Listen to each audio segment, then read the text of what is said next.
Ya pemirsa, Jumat ini menjadi hari keempat pembongkaran dari pagar laut yang ada di pesisir Kabupaten Tangerang, Banten. Lalu untuk mengetahui informasi terkini, sudah ada reporter TV One di sana, Rizka Sasabila yang akan mengabarkan langsung dari Tangerang, Banten. Rizka, selamat siang. Bagaimana jalannya pembongkaran pagar laut ini? Silakan dengan laporan Anda. Ya, Rehana, Laura, dan juga pemirsa, untuk pembongkaran pagar laut di hari keempat ini pada pukul 13.36 waktu Indonesia Barat ini memang harus terhenti, yang mana tadi sekitar pukul 12 waktu Indonesia Barat daerah wilayah Tangerang ataupun tepatnya di Kecamatan Mauk ini diguyur hujan, yang mana tentunya hal ini sangat berpengaruh dan juga cuaca ini menjadi salah satu kendala dalam proses pembongkaran pagar laut sepanjang 30 km di perairan Tangerang. Adapun untuk hari ini sendiri, tadi kami juga sempat berbincang dengan para nelayan yang turut membantu dan ikut membongkar pagar laut yang berada di Kecamatan Mauk. Ini mereka pagi hari tadi ini sudah berhasil membongkar sekitar 2 km pagar laut yang berada di perairan Mauk ataupun Tanjung Kait tempat kami mengabarkan. Adapun untuk hari keempat ini sendiri, seperti tank amfibi ataupun kendaraan tempur yang digunakan pada hari ketiga ataupun hari kedua proses pembongkaran di Tanjung Pasir ini memang tidak terlihat digunakan, yang mana pada hari keempat ini memang pelaksanaan pembongkaran ini dilakukan secara manual, yang mana para nelayan, baik para nelayan maupun personil gabungan TNI AL, kemudian PSDK, Polair, dan juga Bakamla hingga nelayan ini melakukan secara manual dengan cara mengaitkan tali ke bagian bawah pasak ataupun bambu yang menjadi pagar laut itu, kemudian ditarik dengan kapal besar sehingga dapat merobohkan sekitar 7 sampai dengan 10 pasak yang ada, yang mana kemudian dari pasak-pasak yang telah dicabut tersebut,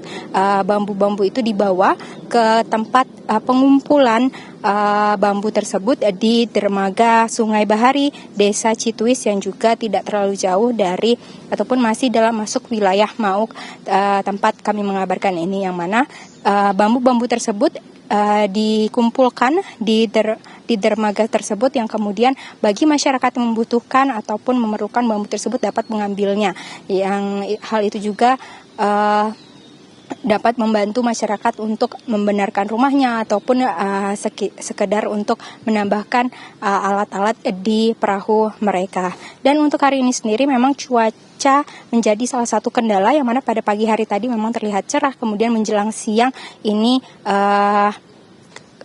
langit terlihat gelap sehingga turun hujan yang juga harus menghentikan proses pembongkaran pada hari ini. Adapun 2 km ini sudah terbongkar, sehingga jika ditotal sejak hari pertama, kedua, dan ketiga itu sudah sekitar 11 km dari 30 km yang menyisakan sekitar 19 km pagar laut lagi yang harus dibongkar oleh baik personil gabungan TNI Angkatan Laut, kemudian PSDKP, Polair, Bakamla, hingga masyarakat yang juga bergotong royong untuk saling membantu membongkar pagar laut ini. Demikian informasi yang dapat kami sampaikan.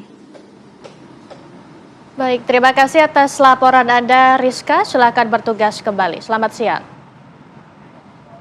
Ya pemirsa, ini mungkin kita bertanya-tanya ya, Laura juga pasti bertanya-tanya, ini pagar laut ini tuh mau dijadikan apa dan juga sebesar apa nih? Karena kalau kita lihat nih, ini juga menjadi masalah besar. Bahkan Presiden Prabowo Subianto juga harus turun tangan. Nah ini kita akan menampilkan grafisnya bersama-sama. Dan jika dilihat Rehana dan juga pemirsa, saat ini secara kasat mata, ini hanyalah pagar kayu dan bambu dengan panjang luar biasa, 30 km lebih. Nah, pagar ini juga memang hanya membatasi air laut. Kalau dilihat ya nih dari grafis, hanya membatasi. Kalau dilihat ini belum ada apa-apanya begitu ya, cuman pagarnya doang. Nah uniknya nih, area laut yang dipagari ini sudah memiliki surat hak guna bangunan. Padahal pemerintah udah melarang loh laut ini dimiliki oleh perorangan atau perusahaan. Hanya negara, terutama ini negara Indonesia yang berhak atas perairan. Nah, Rehana dan juga pemirsa, sekarang bagaimana jika kita isi perairan berpagar ini dengan pasir dan tanah, atau istilah diuruk menjadi lahan tambahan atau reklamasi?